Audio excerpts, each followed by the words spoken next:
एक बार खत्म करते हैं, झंझट तो हटे फिर।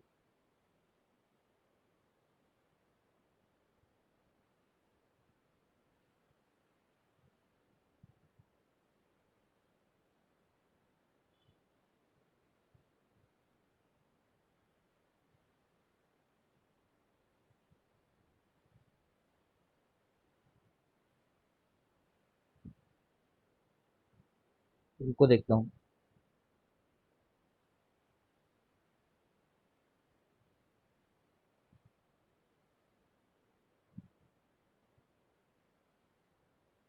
तुम लोगों ने वेबसाइट से नहीं देखे क्या ओलंपियाड्स के डेट्स?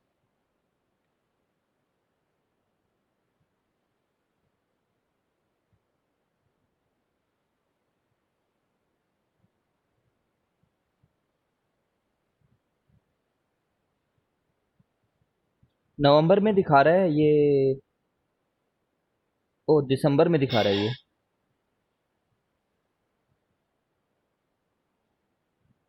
दिसंबर शो कर रहा है मेरे को यहाँ पे। हाँ, मैं उससे पूछ लूंगा, दिसंबर है तो एक बार पूछ लूंगा उनसे, वो कोऑर्डिनेटर से, कि क्या डेट रखे हैं तेरे को अपने लिए।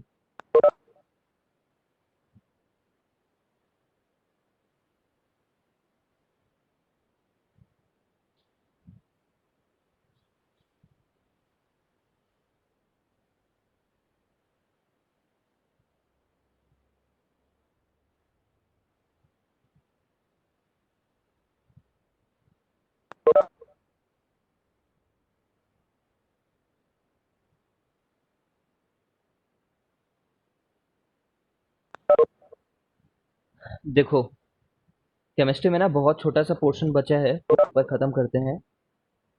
पोर्शन ये बचा हुआ है कि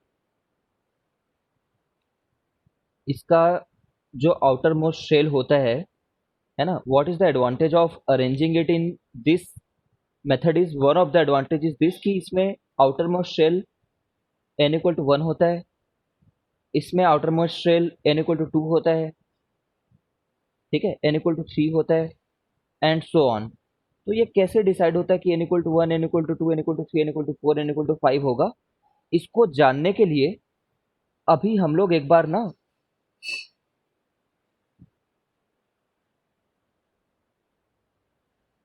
अभी हम लोग एक बार देखेंगे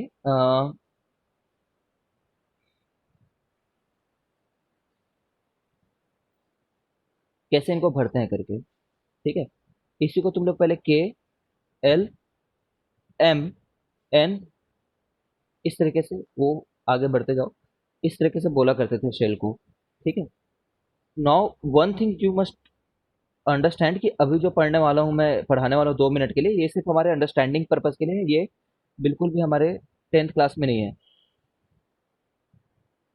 ठीक है, अभी कुछ कुछ मिनट में जो बोलूंगा, देखो आगे जा करके ना हम लोग पढ़ते हैं कि जैसे n इक्वल टू 1 जो है ना, वो n इक्वल टू 1 तो है ही, बट n इक्वल टू 1 भी अलग अलग एनर्जी लेवल में डिस्ट्रीब्यूटेड होता है। ठीक है, और वो जो शेप होते हैं उनका नाम एस पी डी एफ करके हम लोग रखते जाते हैं, s p d F G H उधर। तो n इक्वल टू 1 में सिर्फ एस शेल पाया जाता है। ठीक है, एस सब शेल पाया जाता है, ये तो ये शेल हुआ,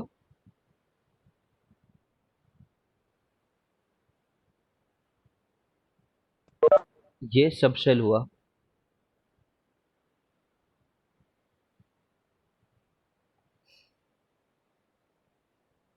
ठीक है, n इक्वल टू 2 में क्या पाया जाता है, एस और पी। n इक्वल टू 3 में एस भी पाया जाता है, पी भी पाया जाता है, डी भी पाया जाता है। अगर तुम्हें ये ना समझ में आ रहा है तो तुम बस एक फीलिंग लो कि कैसे ये डिसाइड होता है कि यहाँ पे 8 ही आएंगे करके, ये वाले में। जबकि हम लोग ऐसा बोलते हैं ना कि 2n स्क्वायर होता है मैक्सिमम कैपेसिटी करके, 2n स्क्वायर होता है, तो n इक्वल टू 1 में तो 2 इंटू 1 का स्क्वायर, इसमें 2 इंटू 2 का स्क्वायर। तो यहाँ पे तो मैक्सिमम कैपेसिटी 3 की 18 हो गई ना, फिर भी वहाँ 8 ही क्यों रहते हैं, ये बात को एक्सप्लेन करने के लिए मैं समझा रहा हूँ। This we don't have to understand strictly, हमें तो बस याद रखना है। हमें याद भी कितना रखना है, n equal to 3 has 8 electrons, sorry, 8 elements, although its capacity is 18, because outermost shell can have at max 8 electrons only. ठीक है, फिर से बोलता हूँ, क्वेश्चन सुनो। पहले तो समझ लेते हैं कि कितना पढ़ना है, उसके बाद में हमें एक चीज बोझ नहीं लगेगी। Why third group, why third period has 8 electron, 8 elements only, while n equal to 3 has max capacity of max capacity of 18 electrons। ठीक है, तो हम लोग आंसर बोलते हैं because although 18 electrons is the capacity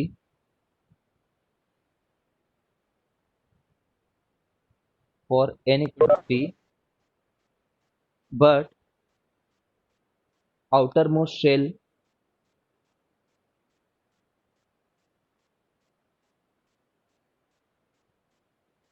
of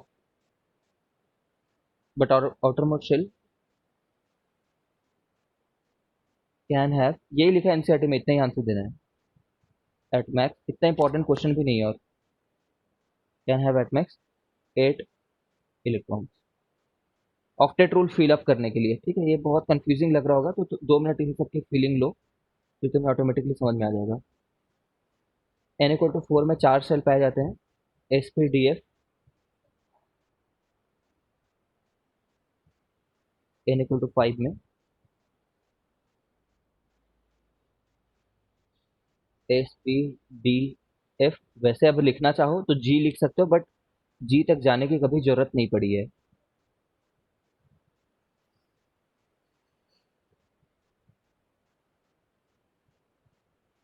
ठीक है, डी तक जाने, जी तक जाने की कभी जरूरत नहीं पड़ी है।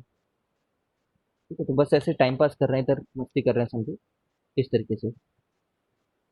अब अब क्या, ये पता होना चाहिए हम लोग को पहले ही कि एस में ना 2 ही इलेक्ट्रॉन आते हैं। सर ये सब कैसे पता चलता है? ये सब पता चलता है हम लोग को जब स्क्रोडिंजर इक्वेशन को सॉल्व करते हैं हायर क्लासेस में। वो तो 11th 12th में भी नहीं करते, क्योंकि मैथमेटिक्स थोड़ी टफ है उसकी। तो एस में 2 ही लोग आएंगे, पी में 6 लोग ही आएंगे, डी में 10 लोग ही आ सकते हैं, ठीक है, और एफ में 14 लोग ही आ सकते हैं। ये हमें पहले ही पता होना चाहिए, याद होना चाहिए, अभी नहीं, तुम्हारे लेवल पे नहीं। ठीक है ना? अब भरते कैसे हैं इनको, कौन सा लेवल पहले भरता है, कौन सा लेवल बाद में भरता है, तो उसके लिए एक डायग्राम आता है, और ये डायग्राम बोलता है भरना तुम्हें ऐसे है, जिस भी ऑर्डर में डायग्राम बन रहा है।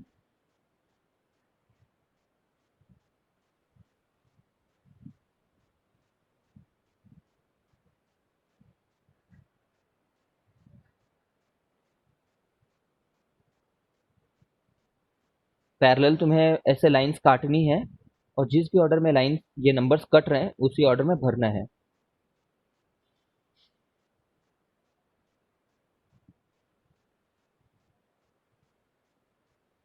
तो जैसे पहले 1s भरना है, कुल मिलाकर के तुम समझ गए पहले क्या कटा था, 1s, फिर 2s, फिर 2p, अभी तक तो सही जा रहा है। s, देखो 1 के बाद 2 ही भरा, 2 में भी s के बाद p ही भरा, फिर 3s, 3s भरा, फिर 3p को काटे। हाँ, अफवाह प्रिंसिपल सही बोल रही है। ठीक है, 3s के बाद में 3p को काटे, 3p के बाद में 3d को नहीं काटे हैं, देखो 3p के बाद में 4s को काटे हैं। सर ये डायग्राम से सब चीज हो जाता है क्या? हाँ, डायग्राम एक ट्रिक है याद करने का। ठीक है, उसके बाद 3D को भरे, है ना, असली तो मैथमेटिक्स है इसके पीछे, बाकी उसके बाद में 4p को भरे, 5s को भरे। सर ये भरने का क्या मतलब है, क्या हो रहा है इसमें? तो जब इनमें भरते हैं ना, इनके अलग अलग एनर्जी लेवल होते हैं, मतलब 1s में जो इलेक्ट्रॉन रहता है उसकी, वो बहुत कम एनर्जी वाला रहता है। ठीक है, और 2s में जो है वो ज़्यादा एनर्जी वाले हैं, 2s से ज़्यादा एनर्जी वाले 2p में है। तो नेचर हमेशा ऐसे करती है कि मिनिमम एनर्जी स्टेट को पहले भरती है, बिकॉज ऐसे सिस्टम, जिन सिस्टम्स की एनर्जी मिनिमम होती है वो स्टेबल होते हैं। समझते हो ना, जिनकी स्टेबिलिटी, जिनकी एनर्जी मिनिमम होती है स्टेबल होते हैं। बिकॉज नेचर में बहुत इजीली फील कर सकते हो, एक बॉल जो ऊपर में रखा है वो आसानी से नीचे आ जाएगा ऑन इट्स ओन, बहुत सरल है उसको नीचे लेकर के आना, क्योंकि ये हायर एनर्जी वाला जगह पे है। समझ रहे हो? तो हम नेचर में खुद से देखते हैं कभी कभी खुद नीचे आ जाता है, because higher energy states are unstable. But जो नीचे में रहते हैं वो रेयरली कभी ऐसे दिखते हैं ऊपर जाते हुए, because they are more stable. ठीक है, 5s भरेगा, फिर उसके बाद में 4d भरेगा। ऐसा मैथ से निकल करके आता है कि 3d से ज़्यादा बड़ी एनर्जी, सॉरी, हाँ, 3d से छोटी एनर्जी 4s की रहती है। अब यहाँ पे जो हमारा कन्वेंशनल नॉलेज है, कन्वेंशनल मतलब जो पहले से हम जानते हैं, वो थोड़ा फेल हो रहा है। जो तुम 10th में जानते हो वो फेल हो रहा है यहाँ पे। 10th में क्या सोचते हैं, n इक्वल टू 1 की एनर्जी से ज़्यादा बड़ी n इक्वल टू 2 की एनर्जी है, n इक्वल टू 2 से बड़ी n इक्वल टू 3 एनर्जी है। ऐसे ही जानते हो ना तुम अभी तक। तो n इक्वल टू, तुम देख पा रहे हो, n इक्वल टू 4 में हर किसी की एनर्जी बड़ी नहीं है। n इक्वल टू 4 में 4 के s वाले की एनर्जी 3 के d के वाले की एनर्जी से छोटी है। मैथ से ऐसा निकलता है। ठीक है, बाकी बाकी 4 वालों की बड़ी है, इन जनरल 4 वालों की बड़ी है, एक्सेप्ट 4s। सिमिलरली देखते जा रहे हो आगे, फिर ये एनोमली आते जा रही है।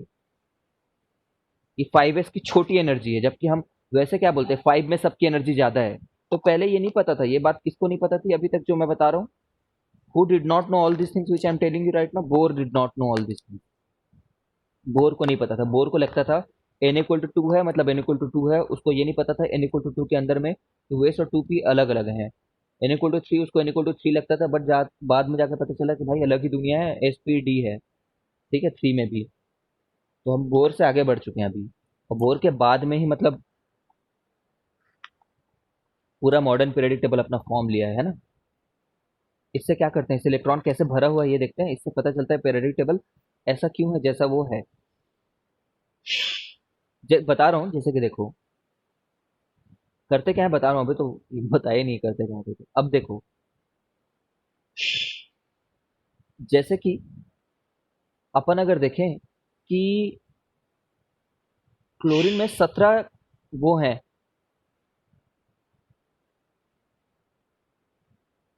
क्लोरीन में 17 इलेक्ट्रॉन एटम्स है ना, मतलब इलेक्ट्रॉन है प्रोटॉन है जैसे भी समझ लो, इलेक्ट्रॉन मान लो, ये है क्लोरीन। तो इसकी कैसे कॉन्फ़िगरेशन लिखें, क्यों ये n इक्वल टू 3 में ही रखा गया है ना, वाई इट इज तो n इक्वल टू 3 में क्यों रखा गया? तो हम लोग इसके कॉन्फ़िगरेशन को कैसे लिखेंगे देखना।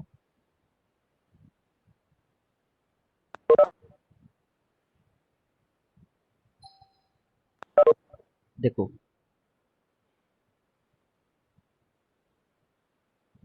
इलेक्ट्रॉन जो है 17 हैं। तो तुमने ये रूल सुना होगा, 2 8 8 18। ये तो बच्चों को बताने के लिए अभी 10th क्लास के लेवल पे ऐसे दे दिए रहते हैं, बट ये आता कहाँ से वो देखना है अपन, है ना, यही देखना चाह रहे हैं, वाई इट इज तो करके। तो इलेक्ट्रॉन जब 17 हैं, तो देखो पहले 1s में 2 लोग जाएंगे, 1s में 2 लोग को भरते हैं अपन, 2s में ऐसे 2 लोगों को भरते हैं, इलेक्ट्रॉन्स को ऐसे एक्चुअली एग्जिस्ट करते हैं वो। ठीक है, वाकई में ऐसे एग्जिस्ट करते हैं कि एनी, जिसको तुम ऐसे बोलते हो ना कि फर्स्ट वाले शेल में 2 लोग रहते हैं, तो वो 2 लोग किस शेप में रहते हैं? सोचो, एक एक एटम के अराउंड में, न्यूक्लियस के अराउंड में इलेक्ट्रॉन तो है 2 लोग, बट वो कहाँ पे है? तो हम लोग बोलते हैं एस शेप के ऑर्बिटल में है, और एस का शेप स्फेरिकल होता है, ऐसा हम लोग पढ़ते हैं पूरा। ठीक है, तो 2s में 2 लोग को डाले, 2p में कितने लोग को डालेंगे? p की कैपेसिटी 6 की है, तो p में 6 लोग को डाले। s की कैपेसिटी कितने की है? 2 की है, तो उसमें 2 लोगों को डाले। ये कन्फिग्रेशन लिखते हैं, फिर प्रॉपर्टी ना बहुत अच्छे से समझ में आती है। ठीक है, तो काइंड ऑफ फाउंडेशन का एक हिस्सा पढ़ रहे हैं ऐसा समझ लो तुम। ठीक है, p में कितने लोग को डाल सकते हैं? p में डाल सकते हैं टोटल 6 लोगों को। ठीक है, कितने भर चुके हैं? 2 2 4, 6 4 10, 10 2 12, 12 लोग को भर चुके हैं। हमारे पास में कितने इलेक्ट्रॉन और हैं भरने के लिए? 5 इलेक्ट्रॉन और बचे हैं भरने के लिए। समझ रहे हो? 5 इलेक्ट्रॉन और बचे हैं, 12 भर चुका हूँ, 5 बचे हैं। पी की कितनी कैपेसिटी है? पी की टोटल कैपेसिटी हमने बताया 6 की है ना? यहाँ पे फिर से लिख देता हूँ मैं। एस की कैपेसिटी 2 की रहती है, पी की 6 की रहती है, डी की 10 कैपेसिटी रहती है और एफ की 14 कैपेसिटी रहती है। तो मैं यहाँ पे 3p 5 लिखूंगा ना कि 3p 7 लिखूंगा? तुम बताओ। 3p 6 तो नहीं लिखूंगा? ठीक है, 3p 5, अब टोटल 17 हो गए देखो। ठीक है, मतलब ये कॉन्फ़िगरेशन है क्लोरीन का। इससे क्या पता चला, मैं क्यों यहाँ तक लेकर के आया तुम्हें? तुम्हें इससे ये पता चलना चाहिए कि जो आउटर मोस्ट है वो कौन सा है हमारा n=3 में, कौन सा है वो? जो सॉरी, क्लोरीन को जब भर रहे हैं, when we are filling up the electronic configuration of chlorine, then what is the outer most shell? n=3 is the outer most shell. ठीक है, यहाँ से पता चलता है कि वो सभी एलिमेंट n=3 में रहेंगे। तुम क्लोरीन के बाद क्या आता है? आर्गन रहता है ना? आर्गन का लिख सकते हो क्या? कोशिश कर सकते हैं एक बार आर्गन का लिखने का? सब चीजें वैसे ही भरते जाएंगी, बस 3p6 आ जाएगा। 1s2, 2s2, 2p6, 3s2, 3p6। तो हम लोग जो बोलते हैं आर्गन का स्टेबल कॉन्फ़िगरेशन है करके, स्टेबल होता है ना, ये ऑक्टेट होता है, ये इसलिए इनर्ट होता है। ऑक्टेट इसकी कंप्लीटेड होती है, इसलिए रिएक्ट नहीं करता ये। तो देख पा रहे हो आउटर मोस्ट शेल में इसके 8 है, देख पा रहे हो? आउटर मोस्ट शेल क्या है? 3, है ना? शेल क्या होता है? एन शेल होता है। ठीक है, देखो, 2 2 4, 4 6 10, 10 2 12, 12 6 18। तो हम लोग जो सबसे बाहर वाला घर है, ठीक है ना, तुम ऐसा समझ लो यार कि जो n=1, n=2, n=3 ऐसे लिखते हैं ना, ये पूरे घर हैं बड़े बड़े। ठीक है, ये भी घर है, ये अलग घर है।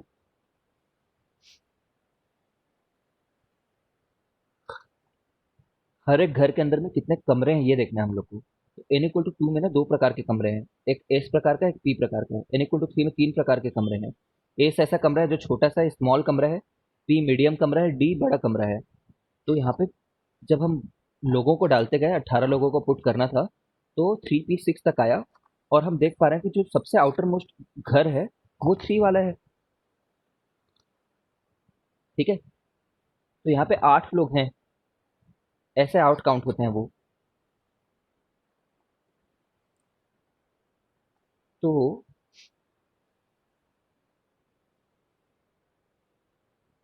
जब तक हम लोग आर्गन तक नहीं पहुंच जाते, तब तक तो हम 3 तक ही रहते हैं।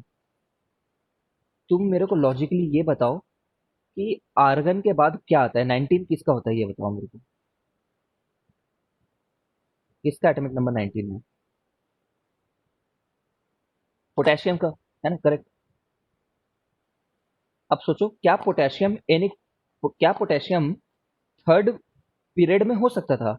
That is our question.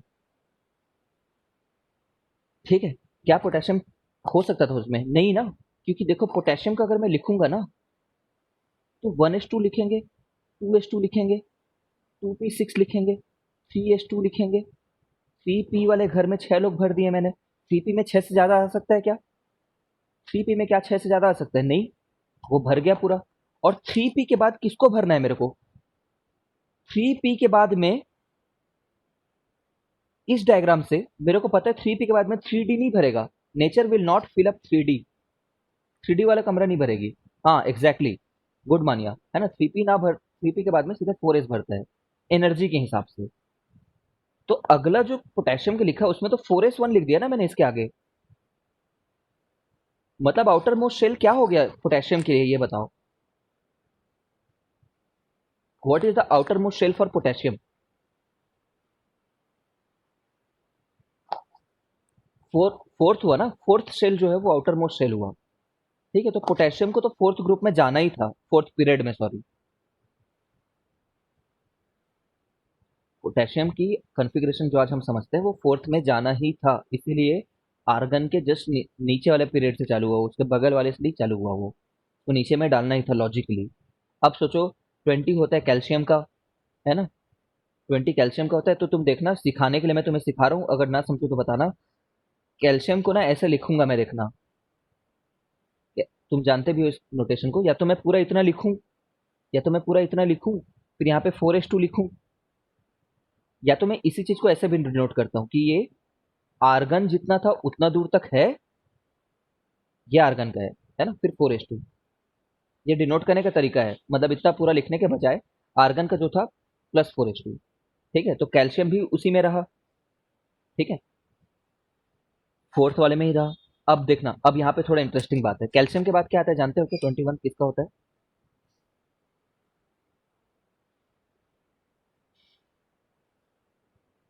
Scandium, है ना, स्कैंडियम होता है। अब सुनना, अब मैं कैसे भरूं, देखते जाना। 1s2, 2s2, ये कहाँ से पता चल रहा है? यहाँ से पता चल रहा है। 3p में, सॉरी, 2p आएगा पहले। 2 के p वाले में 6 को भर दूं, 3 के s वाले को भर दूं, फिर 3 के p वाले में 6 को भर दूं, फिर 4 के s वाले में 2 को भर दूं। s में 2 से ज्यादा नहीं, s में 2 से ज्यादा लोग नहीं रह सकते हैं, s स्मॉल कम रखते हैं। अब मैं क्या भरूं ये बताओ, इस डायग्राम के हिसाब से 4s के बाद में व्हाट शुड आई फील? इस डायग्राम को जैसे हमने काट कट करके बनाया है उसके हिसाब से 3D भरेंगे। बट ना, 3D भरूंगा ना, लेकिन मैं 3D इसके बगल में लिखता नहीं हूँ। तुम चाहो तो लिख लो, कोई परेशानी नहीं है, ऐसा मर नहीं जाएगा कोई। और 3D में कितना भरूंगा? 1 भरूंगा। ठीक है, ये मेरे को अफबाऊ ने बोला। किस बंदे ने बोला ऐसा, ऐसा भरो करके? अफबाऊ ने अपनी पूरी जिंदगी लगाई और उसने मेरे को एक नियम दिया बनाने के लिए। अफबाऊ बोलता है कि लोअर एनर्जी स्टेट को पहले भरो। स्क्रोडिंजर ने बोला कि 3D से कम एनर्जी 4s की है। स्क्रोडिंजर, ठीक है ना, उसने बोला कि 3D से कम एनर्जी 4s की है। ठीक है, तो तुम पहले 4s को भरो, फिर 3D को भरो। तो मैं 4s के बाद 3D को भरा हूँ। अब लेकिन तुम मेरे को लॉजिकली बताओ, मैं 4s के बाद 3D को भरा हूँ, बट आउटर मोस्ट सेल में किसको बोलूंगा? 4 को बोलूंगा कि 3 को बोलूंगा? आउटर मोस्ट क्या है? ज्यादा दूर कौन है? दूरी, एनर्जी को भूलो।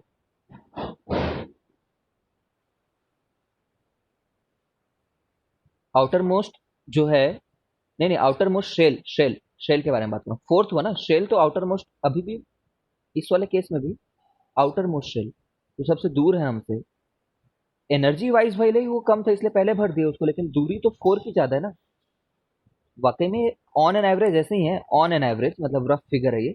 ऑल्दो ये बोर का ये जो डायग्राम है कंप्लीट फेलर है, गलत डायग्राम है जो बोर ने सोचा था। ठीक है, बट रफली ऐसा ही है दूरी के हिसाब से। ठीक है, तो इसलिए मैं बोल रहा हूँ कि इसको ऐसा ना भरो, दिखाने के लिए ऐसा नहीं दिखाते, इसको ऐसा करके दिखाते हैं। 3D का एक, 4s का 2, तो आउटर मोस्ट शेल तो अभी भी 4 है। लेकिन तुम अब समझ रहे हो कि अब किस में इलेक्ट्रॉन जाने लगे हैं? डी में जाने लगे हैं। पहले डी यूज हुआ है क्या अभी तक? अभी तक डी यूज हुआ है? नहीं हुआ है, इसीलिए इनको डी सीरीज बोलते हैं। जानते हो ना, डी डी सीरीज एलिमेंट बोलते हैं करके बीच वालों को, सुना है कभी ये नाम पीरियोडिक टेबल में?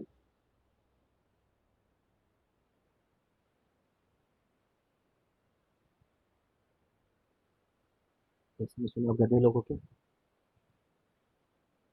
हाँ, D block element, exactly, D block.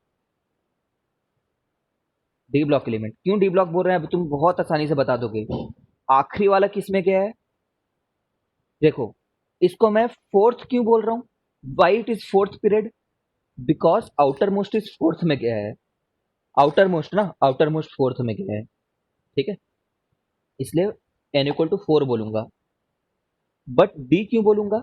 इन लोगों को बस डी बोलूंगा। और ये लोग कितने हैं तुम गेस कर सकते हो।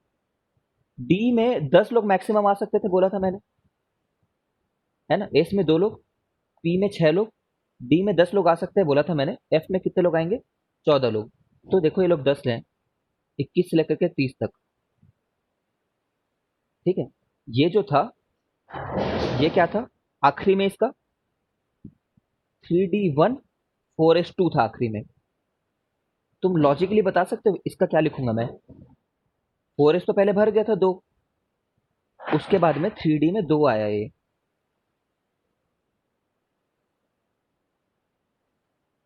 ठीक है ना।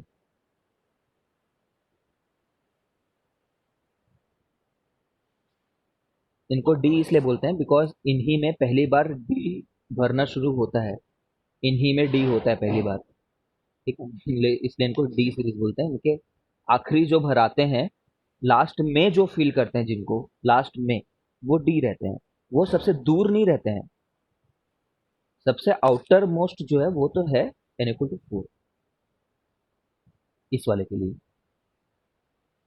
ठीक है, अब देखो, इतना राम कहानी सुनाया, हम लोग को इसमें से क्या हमारे क्लास के लिए समझना है वो बता देता हूँ अब। हमें ये समझना है कि n इक्वल टू 3 में, जबकि n इक्वल टू 3 की कैपेसिटी 18 है, क्यों इस वाले में 8 ही है ना। ये मेरे को एक्सप्लेन करना है ना तुम लोग को।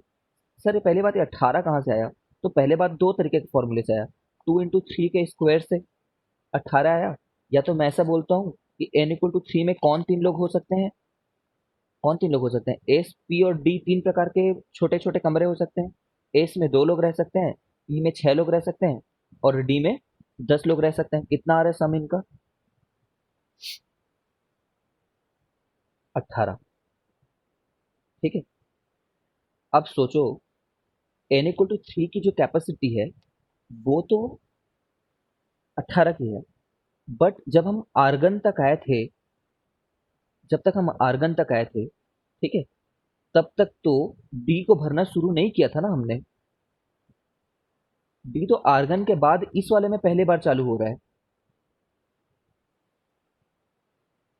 ठीक है, डी वाला तो आर्गन के बाद में चालू हो रहा है, उससे पहले तो बस यही दोनों यूटिलाइज हो रहे हैं, 8 वाले भी। इसलिए इसमें 8 ही बस आ सकते हैं। उसकी कैपेसिटी है, अल्टीमेटली भर रहे हैं। अल्टीमेटली अल्टीमेटली मतलब जब पूरे प्रेडिक्टेबल खत्म हो गया, या फिर ऐसा बोले जब तुम यहां तक आ गए हो, तो 3 में भी 10 लोग भर चुके हैं। इसका कन्फिग्रेशन है 3D10 4s2, इस वाले का।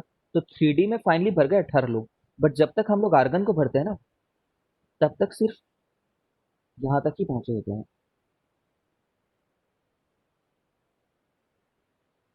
तो I am repeating the statement, although n equal to 3 can have maximum 18 electrons, but when we are filling the third period, when we are filling the third period, the outermost, उस समय ये outermost है, S और P मिलाकर के outermost उस समय बन रहा है, but the outermost can have at max 8 electrons। ठीक है, अब ये तुम्हें, मुझे पता है तुम 5% भी समझ गए होगे तो बहुत तेज स्टूडेंट हो। अल्टीमेटली रटना हमें हमारे क्लास में, बिकॉज हमें डीप में नहीं दिए गए हैं। ठीक है, जितना बताने का मकसद ये था कि तुम्हें ऐसा ना लगे कि सर को नहीं आता, और बट है थोड़ा ये डिफिकल्ट है ये सब इससे। तुम्हें थोड़ा एक अंदाजा लगा होगा कि हाउ ग्रैंड इट इज, है ना, हाउ ग्रैंड और प्रेडिक्टेबल इज। काफी दिमाग लगा करके बना गया है। और शिवम, शिवम है क्या आज की क्लास में? हाँ, अजीब तो है ये थोड़ा सा। शिवम इज देयर ना। शिवम ने एक क्वेश्चन पूछा था कि सर यहाँ पे ये लोग को ग्रुप से बाहर क्यों रखा गया है करके।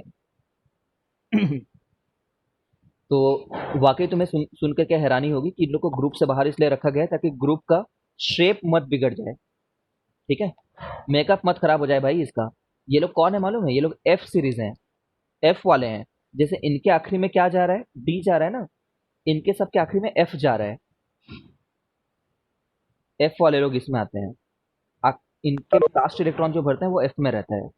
तो पीरियोडिक टेबल खराब दिखता है ना अगर इसको मैं बहुत एक्सटेंड कर देता तो। सर्कुलर पीरियोडिक टेबल देखा है क्या कभी?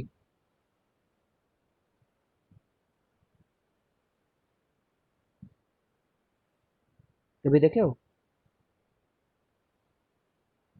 रुको मैं दिखाने की कोशिश करता हूँ ताकि तुम्हें पीरियोडिक टेबल का एक अच्छा अंदाजा मिले।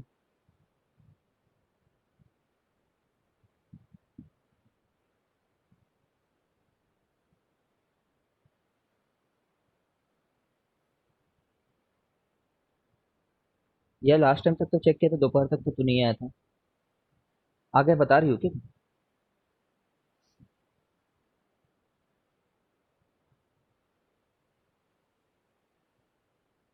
अच्छा, देखता हूँ, पूछता हूँ मैं क्लास के बारे में बच्चों से।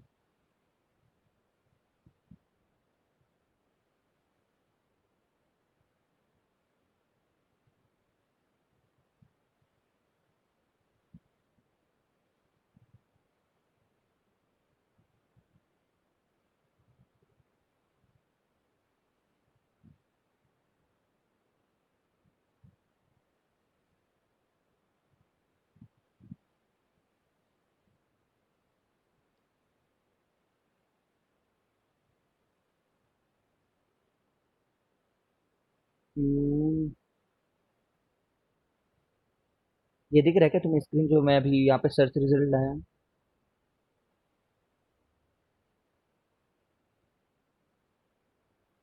इसमें ना यार ये लोग ठीक से बनाया नहीं है। वैसे इस तरीके से भी रिप्रेजेंट करते हैं पीरियोडिक टेबल को,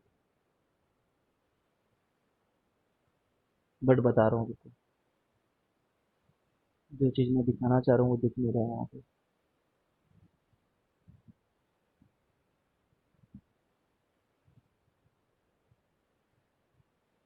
ये चीज़ को देखो एक बार, ये डायग्राम दिख रहा है क्या?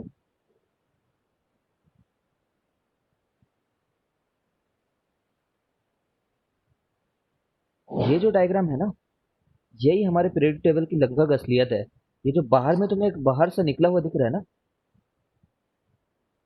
तो हमारे पीरियोडिक टेबल में वो जो एफ वाला सीरीज है वो एक्चुअली बाहर निकला हुआ होना चाहिए था, ऐसे टाइप का। बाकी को स्ट्रेट रख लो, इनको बाहर में ऐसे रख लो। और सर्कुलर तो होंगे ही ना, मतलब प्रॉपर्टी रिपीट होती है ना।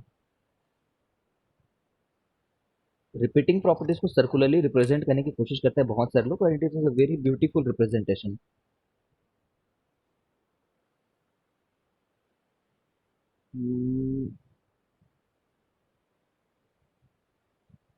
जो बता रहा हूँ मैं,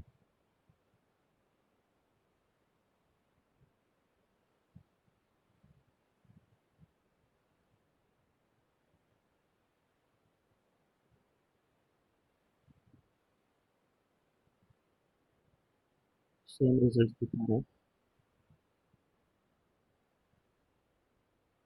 हम्म,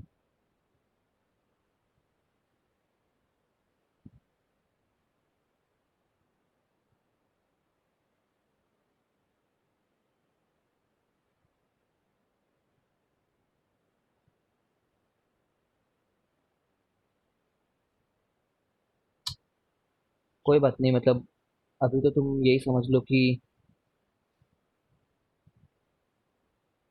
हमारे पीरियोडिक टेबल में जो रिपीटिंग प्रॉपर्टीज है उसको सर्कुलरली ये लोग दिखाने की कोशिश करते हैं।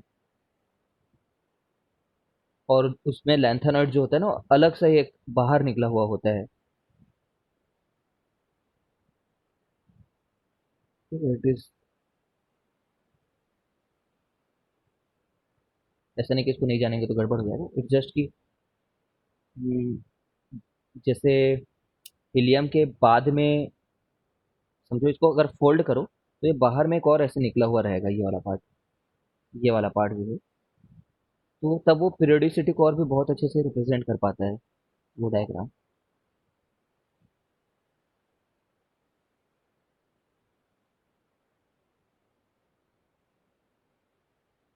ठीक है। Okay, now let me tell you, अभी जितना भी इसमें पढ़े हैं आज की क्लास में, उसमें तुम्हें ये बस क्वेश्चन आंसर याद रखना है, if at all it comes. If at all,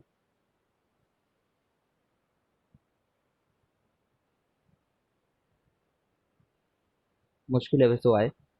अब देखो, अब हमें ट्रेंड्स इन पीरियोडिक टेबल पढ़ना है, ये सिलेबस का हिस्सा है जो यहाँ पे लिख रहा हूँ। ये अगर ना समझ में आए तो डेफिनेटली पूछना, यहाँ का अगर कुछ भी बात समझ में ना आए तो।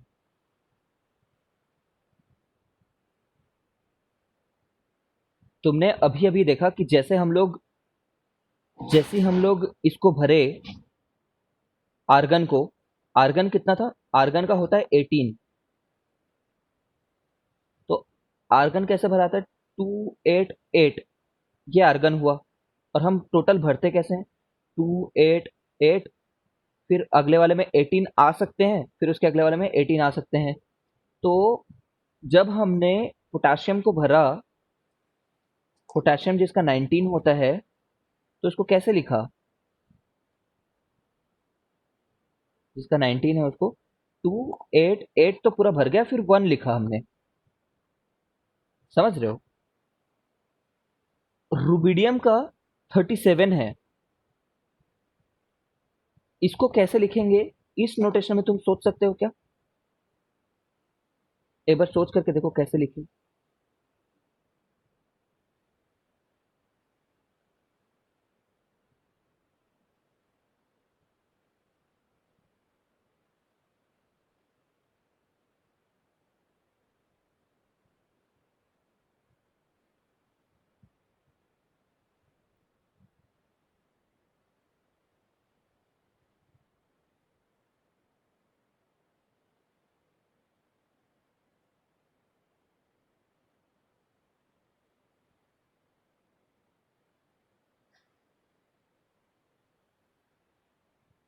ठीक है, कितने लोगों ने गेस कर लिया? ये तो मैक्सिमम कितना भर सकते हैं वो है ना? तो दो, देखो 37 भरना है तो पहले दो तो भर ही लेंगे, फिर 8 भर पाएंगे क्या? पूरा का पूरा क्या 8 भर पाएंगे? हाँ, क्योंकि दो ही यूटिलाइज हुआ है। 8, अब 10 को यूटिलाइज कर लिए, 27 बचा है। तो क्या फिर से 8 भर सकते हैं? 27 में 27 अवेलेबल है, 8 भरना है। हाँ, पूरा भर लेंगे। अब 18 यूज हो गए, 18 यूज हो गए हमारे पास में, तो कितना बचा है? 19 बचा है। तो क्या अगला पूरा भर जाएगा? हाँ, वो भी पूरा भर जाएगा। 18 18 36 हो गया, एक इलेक्ट्रॉन बचा है। तो पूरा 18 भर देगा क्या वो? एक नहीं, एक है तो एक ही भरेगा, तो यहाँ पे 1 लिखेंगे। तो रुबिडियम का, देखो पोटेशियम के नीचे रुबिडियम है यहाँ पे, अगर तुम्हें बहुत छोटा दिख रहा होगा, तुम्हें दिख भी नहीं रहा होगा शायद। तो के वाले का ना 2881 है, और रुबिडियम का जो है वो है 2881।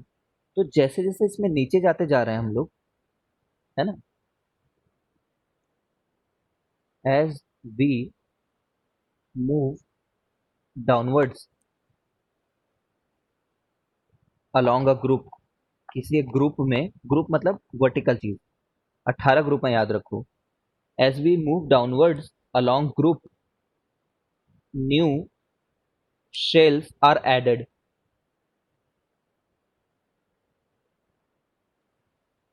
ये बात समझ गए?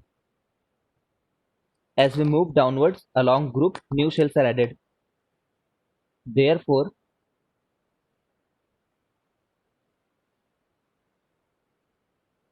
Distance of outer most electrons from nucleus is increased, from nucleus is increased.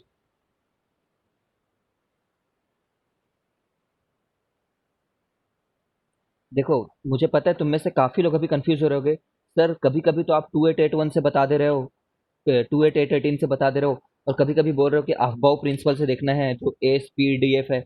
तो ये जो हमें अभी लेवल पे है ना, ये बहुत छोटे लेवल के लिए बहुत सरल चीज दे रखी है, सरल चीज। ये क्यों 8 ही है, इसका एक्सप्लेनेशन अफबाउ में है। ठीक है, तो अभी इस वाले तरीके से देख लेते हैं जो हमारे 10th का लेवल है।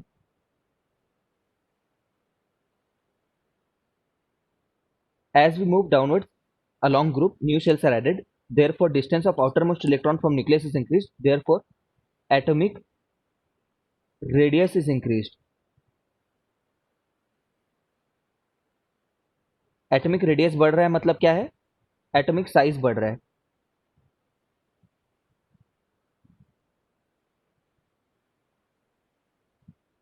ठीक है, समझ गए हैं क्या इस बात को? किसी को भी डाउट हो तो पूछो, ये हमें समझ में आना चाहिए कि down the group size increases करके। This is in our 10th class.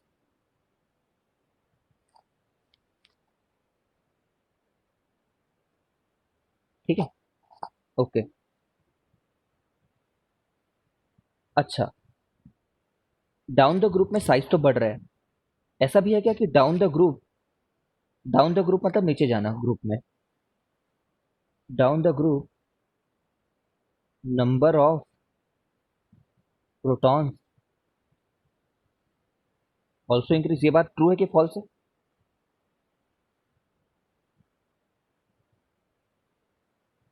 पक्का ट्रू है, यहाँ से दिख रहा है।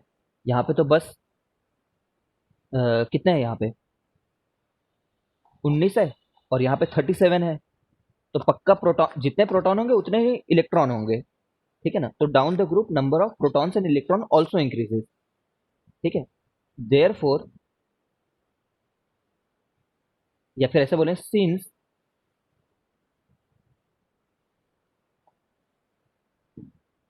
Total nuclear charge increases, total nuclear charge, nucleus का चार्ज तो प्रोटॉन के चलते हैं ना, तो न्यूक्लियर चार्ज तो इंक्रीज हो रहा है। Therefore since total nuclear charge increases, therefore force on outer most, या फिर ऐसे बोल देते हैं, देखो ऐसा समझ लो कि हमने ये लिखा है कि moving down the group number of protons and down the group number of protons and electron also increases, implies total nuclear charge increases. Nuclear के चार्ज के हिसाब से देखें तो,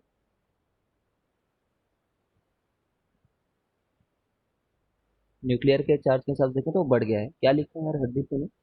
सर हर सब शेल में इक्वल इलेक्ट्रॉन एंड प्रोटॉन होंगे ना।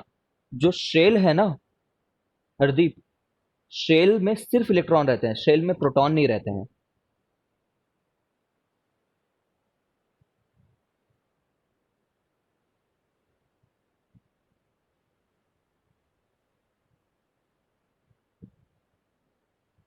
देखो, देखो Hardeep,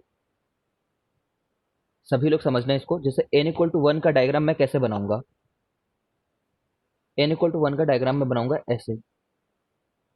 n equal to two का डायग्राम कैसे बनाऊंगा, दो प्लस दो plus. n equal to three में कैसे बनाऊंगा, तीन प्लस। न्यूट्रॉन भी है, न्यूट्रॉन को नहीं बना रहा हूँ, न्यूट्रॉन भी है, बस उनको बना रही नहीं रहा हूँ मैं। ये तो न्यूक्लियस हो गया, और ये हो गया दो इधर और एक इधर कहीं पे। तो समझ गया ना। तो न्यूक्लियस में इलेक्ट्रॉन, न्यूक्लियस में प्रोटॉन बढ़ते रहते हैं, इधर इलेक्ट्रॉन बढ़ते हैं। एक बार रिकनेक्ट हो गए।